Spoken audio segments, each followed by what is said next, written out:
Nixon அவர்களுடைய live interview வந்ததுங்க. அதை நம்ம பார்த்தோம். இவர்கிட்ட என்ன கொஸ்டின் கேட்குறாங்க, அந்த கொஸ்டின் கேட்குறவர் இந்த லைவ்ல வரவங்கள்ட்டலாம் எல்லாத்தையும் சரமாரியாக சேம் பேட்டர்னில் தான் கேட்பார். ஃபர்ஸ்ட் அவர் என்ன கேட்பாருங்கிற சொல்லிடுறேன். இந்த பிக் பாஸ் வீட்டில் யார் ஸ்ட்ராங் கண்டஸ்டன்ட் சொல்லுங்கள்.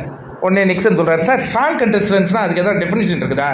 நாங்கள் வீட்டுக்குள்ளே இருக்கிறோம், நீங்கள் வெளியிலேருந்து பார்க்குறவங்களுக்கு ஸ்ட்ராங் கண்டஸ்டன்ஸ் வீக் கண்டஸ்டன்ஸ்லாம் இருக்குது. உள்ளே இருக்கிற எங்களுக்கு எல்லாமே சரிதான். ஒரு வேளை நீங்கள் வாக்குகள் அடிப்படை அந்த மாதிரி வச்சு பார்த்தீங்கன்னா ஜெயிச்சிருக்காங்க அர்ச்சனா, அதனால் அவங்கள ஸ்ட்ராங் கண்டஸ்டன்ஸ் நான் சொல்கிறேன். சரி, யார் உங்கள் ஃபேவரட் கண்டஸ்டன்ஸ்? யார் ஃபேவரட் கண்டஸ்டன்ஸ்னால் நான் மாயாவை தான் சொல்லுவேன். சரியோ தவறோ, நான் மாயா தான். ஏன்னா அவங்கக்கிட்ட இருக்கிற அந்த கலை இருக்கு இல்லையா, அது வேற லெவலுங்க. வேற யார்கிட்டயும் அந்த மாதிரி கலை இல்லை. அவங்கக்கிட்ட இருக்கிற கலையில் ஒரு 20% நான் எடுத்தேன்னா கூட நான் எங்கேயோ போயிடுவேன். ஓ, அவங்ககிட்ட இருந்து 20% எடுத்தாலும் இவர் எங்கேயோ போயிடுவாரா? அப்போ அவங்கக்கிட்ட 100% இருக்கு, அவங்க எங்கேயோல போயிருக்கணும். அவங்கக்கிட்ட ஒரு